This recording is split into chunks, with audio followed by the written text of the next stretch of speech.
আসসালামু আলাইকুম, কি অবস্থা? ব্যাকে ভালো আছেন? আমরাও ভালো আছি। তো আজকে হঠাৎ করে প্ল্যান হইলো যে আজকে আমরা সোনামুড়ি নদনাতে যাবো। নদনাতে কিলে যাবো? নদনাতে যাবো ইয়ানে একটা মসজিদ সাইকেলে।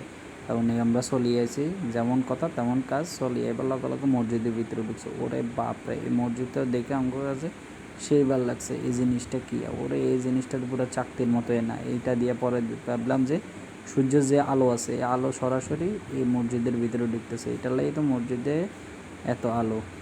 শুধু যে ইয়ানের ভিতরে দিয়ে আলো ঢুকে এটালে আলো হয় এটা না, মসজিদের চারপাশে আরও আলো আসার ব্যবস্থা আছে। মসজিদটা পুরা পাথর দিয়ে তৈরি করা হয়েছে। দেখে পুরো মন জুড়ে যাইতেছে। মসজিদের ফাঁকা ফাঁকা এগুন যে বড় বড়, একদম একখান চালাই দিলে তো পুরা শরীর ঠান্ডা হইয়া যাইব। এবং মসজিদে নামাজ পড়লাম, জোহরের নামাজ পড়িয়াই অনেকক্ষণ থেকে আবার ঘুরলাম। এদিক দিয়ে ছোটো ভাই রাতুলও দেখি ঘুরি ঘুরি দেখতেছে, আর আরেক কইতেছে ভাই আসলে মসজিদটা অনেক সুন্দর। এত সুন্দর না হইলে কি হইতে পারে? আসলে শুক্রবারে যদি আইতাম তাহলে হয়তো মুসল্লি অনেক পাইতো। সচরাচর আজকে হচ্ছে শুক্রবার তো এই জন্য মুসল্লি কম।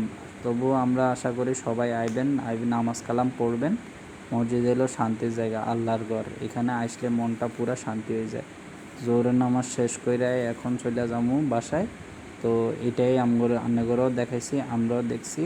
ভালো থাকেন সবাই, আল্লাহ হাফেজ।